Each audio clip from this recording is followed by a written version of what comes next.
Hello, everyone, and welcome to part 7 of the Pediatric Summit's 8-part webcast series. We're delighted to have with us today Dr. Steve Tullius from San Diego, California. Dr. Tullius graduated from LACC 14 years ago, been in practice for 14 years. He is a board member of the IFCO, which is the International Federation of Chiropractors and Organizations, if you have not heard of it. If you haven't and you're not a member, join. It's an amazing group that are subluxation focused in chiropractic and protecting and spreading chiropractic in that direction. Dr. Tullius is an amazing pediatrically focused chiropractor. He is one of, I'm always following him on Facebook, his posts, his practice page and everything. Just, he's constantly gathering rapport with his community. His patients love him. He does so well with children, and the things that I look at with kids on the autism spectrum and just children in general. Dr. Tullius, how are you doing today? I'm doing great. Yeah, thank you for inviting me to be a part of this. I'm looking forward to the summit as well. Oh, yes, I am too. I'm excited to what you're going to say or what you're going to teach us. So today's webcast is being the specialist, vertebral subluxation correction on a pediatric population. And so you are a great person to talk about this topic, the specialist. What does it mean to be a specialist in a profession and just in, like, especially chiropractic? I know that there are a lot of different ways to practice, and a lot of people do practice many different ways. So for you, what does it mean to be the specialist, and why is that so important? Yeah, I think this is this topic goes way beyond just pediatrics in general in our profession. The public is really looking for specialists. They don't want generalists. They don't want people just kind of dabbling in various things. And so in chiropractic, we have a profession that's very kind of scattered and not very focused on the only unique thing which we do offer to humanity, which is the detection and correction of vertebral subluxations. And unfortunately, we come out of school many times without even the proper awareness, education, and skills to actually properly address vertebral subluxation. And that's not every school, but I can say, after 14 years in the profession and being highly involved politically and seeing the education that we are putting out there, that we are not producing specialists. We're producing generalists in the natural health arena versus chiropractors who are specifically trained to understand what a subluxation is and how detrimental it is and how to go about correcting that and helping manage that in various populations. And so, yeah, that's very important for a number of reasons. I would imagine on the public's perspective, they need to know what it is we do. First of all, a lot of times they don't, or they're misguided a little bit because of the way that a lot of chiropractors communicate to the public. So being a specialist is phenomenal for chiropractors in general. And so this, and we're going to go even more focused into seeing kids. And so how, in your experience, I'm sure that when you were opening up or when you were younger, you had some missteps or it takes a little bit to get your communication right on point. What would you say, let's see, I had the question, it left me. But so from your perspective and your experience, being a specialist, how has that helped you in your practice or your efficacy in children in general? Yeah, no, that's a great question. So in my practice, I specialize in or focus in on seeing children with various neurodevelopmental and or behavioral issues. And so everything from autism to ADHD, OCD, anxiety, epilepsy, all these different things. And anyone who knows me knows that I'm never positioning chiropractic as a treatment for these various challenges that the children and families are facing. However, we do have a significant role to play in producing amazing changes and results for these families and children. So the way I present chiropractic is purely in a subluxation model. I educate the public through steps. We can't just come out and start with subluxation typically, because they need to have the proper framework. They need to have the proper pieces of education to get to subluxation, how that is impacting their child's nervous system. But parents are desperate. They're looking for answers. They're not getting those answers many times from the traditional system.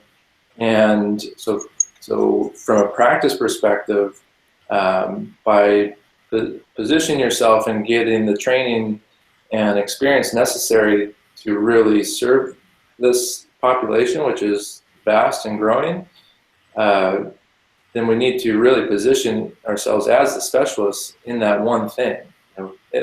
They have other people that they can go to take care of the nutrition. They have other people they can go to do the OT and the physical therapy and all these things. And quite frankly, I'm a parent.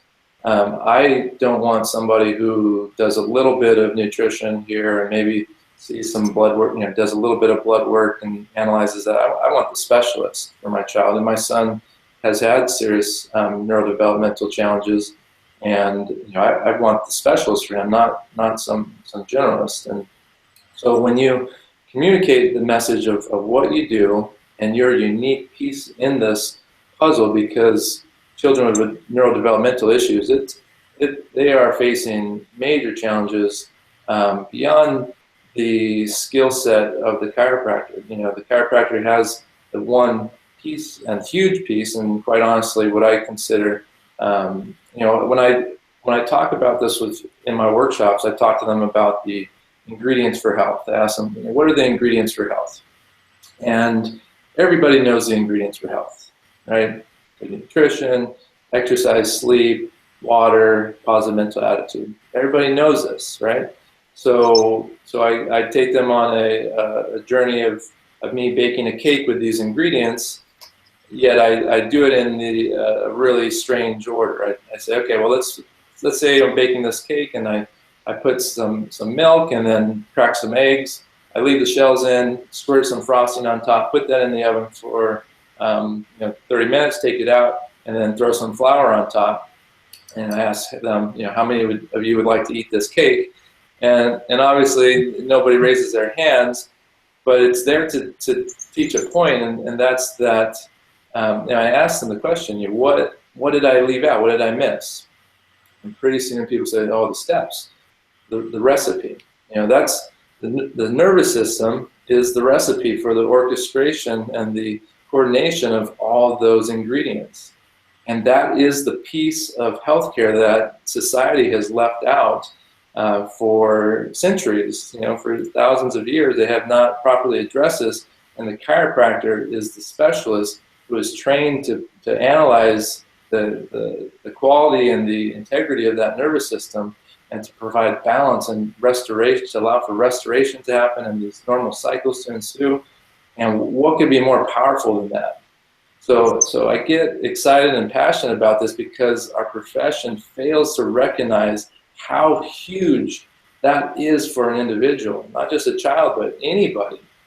And when our message is scattered, there's tremendous value in nutrition, there's tremendous value in all these other things, but on my walls, in my office, I want the message to be so focused, because until society understands how detrimental subluxation is, then my belief is that I have an ethical obligation to be focused and not allow the message to be scattered.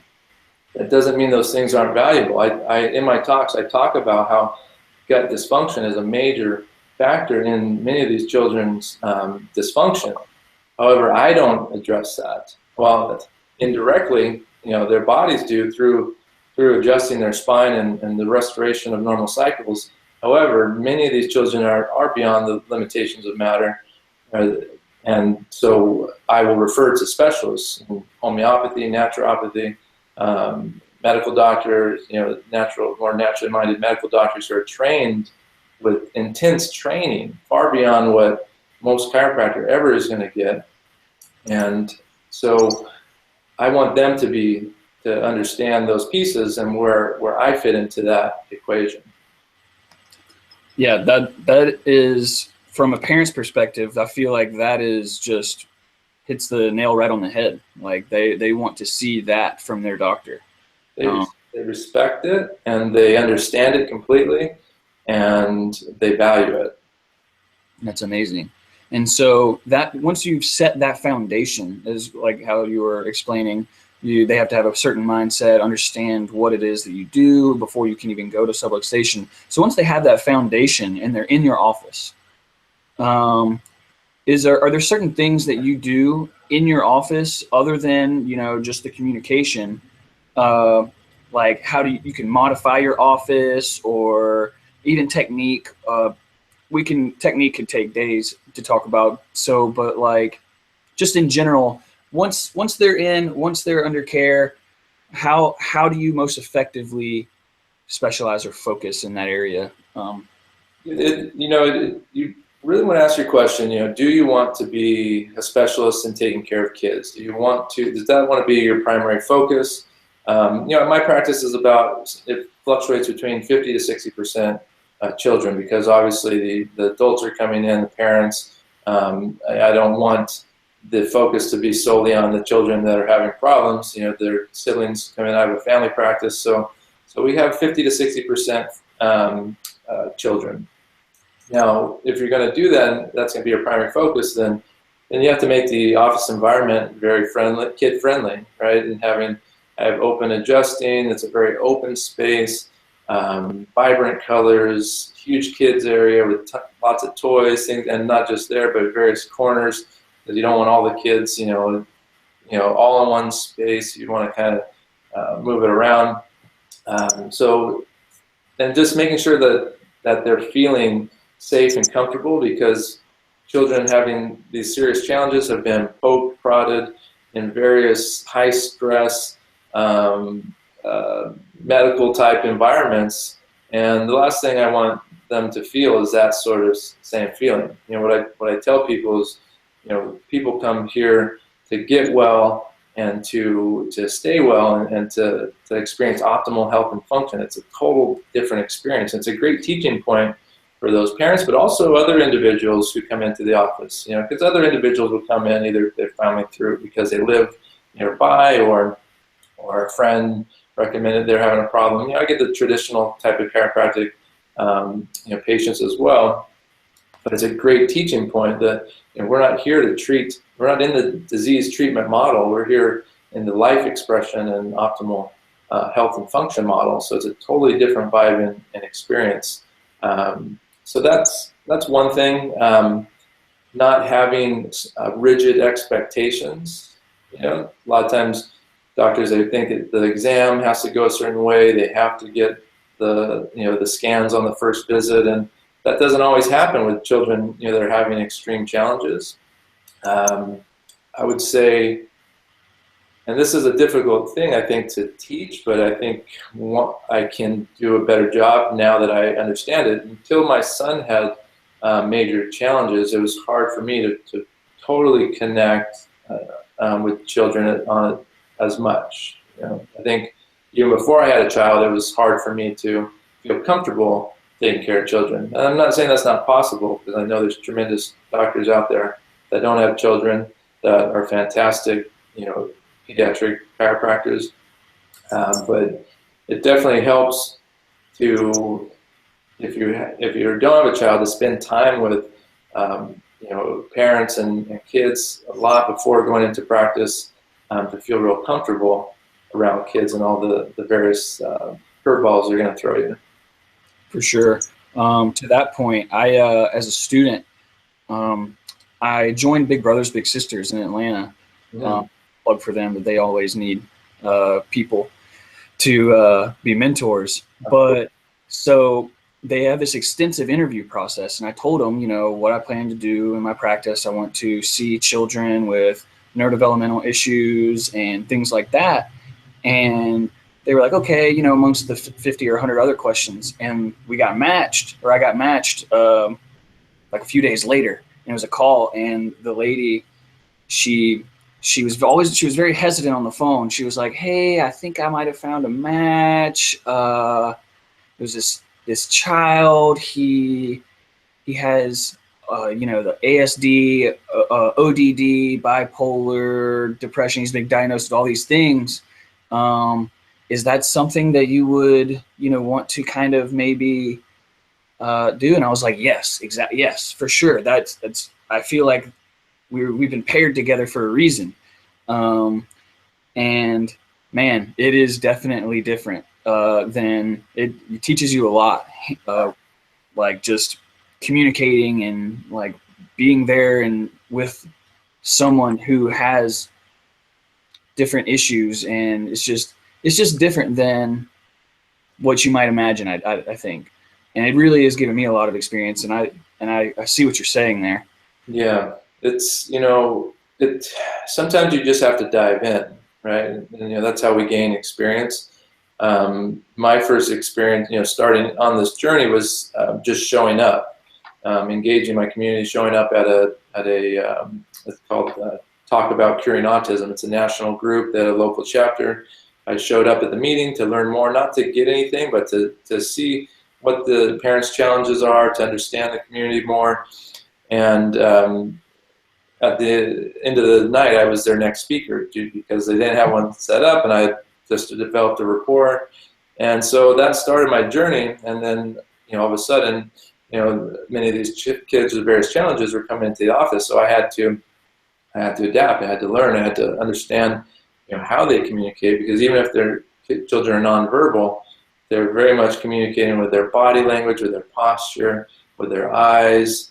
I can tell just by the fact that you went out and became a big brother, and even then requesting a child who had challenges or accepting that just tells me a lot about your character and who you are as an individual. And so it takes someone who is really just loves children and is very calm, able to regulate their own energy, and understand that children with these various challenges have a different sensitivity of the nervous system. I see this on so many different levels now, especially because my son has extreme sensitivities to sound, touch, various things. But if we think about it through our chiropractic lens, through this nervous system, the nervous system is just a big sensor, right?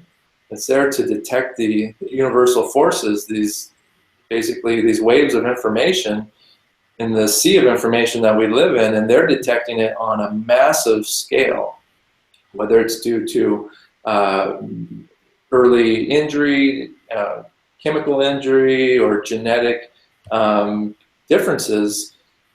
Individuals, not just these children, but all of us have different nervous systems, yet we don't really talk about that in school. Maybe maybe in other technique areas people are talking about that, but the nervous system and each individual's nervous system varies in sensitivity to pretty extremes. And in my practice, I see those extremes because we're attracting certain individuals, but that means that we have to modify our approach, how we come even into the physical space of people, because they can feel that. And just checking in with our own state, our awareness, our consciousness, before we even come in, one, to the practice, but then even in each encounter, kind of assessing where each child is at that moment, stepping back, lowering your voice, getting into a state that kind of matches or is in a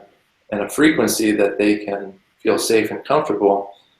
And then the technique needs to match that as well. And so many techniques are just too much. And we know this based upon our philosophy that a universal force can be damaging. It is always potentially damaging. And so many times just a light vibration, I use a lot of activator work. I also use more traditional diversified type adjustments. I have a pediatric toggle board. You want to have many approaches and tools to meet the physiological needs of that individual.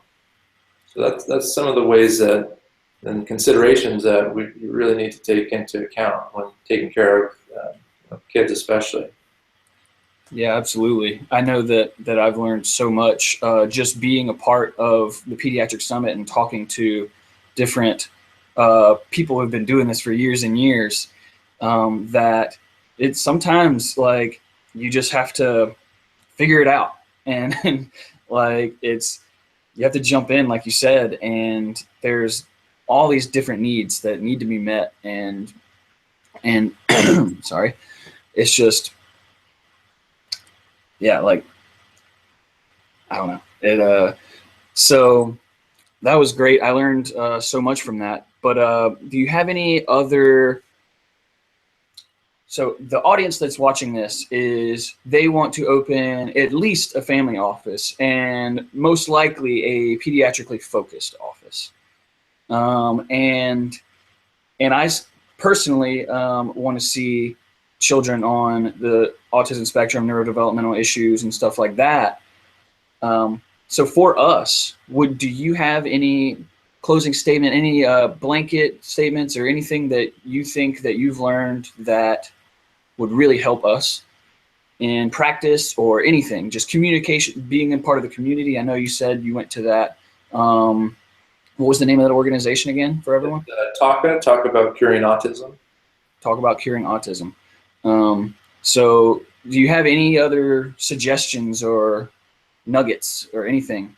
Sure. Yeah, I would say, as I think back right now to when I went out in practice, I went out as a generalist. I went out wanting to serve everybody. I wanted, I didn't have the skills necessary to really address what I'm addressing today. So do you want to make sure that you're taking additional coursework in philosophy, business, and technique? Going to additional seminars, learning as much as you can, because realize school is not properly training to be a specialist at this point. So making sure that your message and your marketing is focused, clear. That a lot of times people say they want to have a pediatric practice, but then they're pursuing whiplash and workers' comp and injury cases. That's not a clear focus. That's mixed messages. That's a totally different energy. That would butt heads, majorly if you're trying to serve both populations in that type of practice. So taking care of, I'm not in network with Medicare, so we don't take care of Medicare patients in my office. I refer them elsewhere. So because that just doesn't gel, So really understanding your focus, being clear on the message, really understanding subluxation on a philosophical, scientific, and technique aspect. And when you have that purpose, that vision, and the knowledge and skill set, the certainty and the clarity becomes so huge. And then the only thing you need to work on probably is getting over your personal stuff, your fears of confrontation, your fears of public speaking, various fears that we all have as individuals. And once that happens, then practice success is inevitable, because the only thing that would be stopping you at that point would be potentially not knowing how to run a business or a practice. So it's not easy being a chiropractor, because you have to understand and master those aspects. That's what I say. If you try to master nutrition, you try to master all these things, something has to give. And if chiropractic gives, if the detection and correction of subluxation gives, then you've failed your community and you've failed your profession and your objective as a chiropractor. That's true. That is a hard truth that a lot of people try to minimize. So that I think that pretty much covers our topic today. I am truly thankful for you joining us today on your Sunday morning.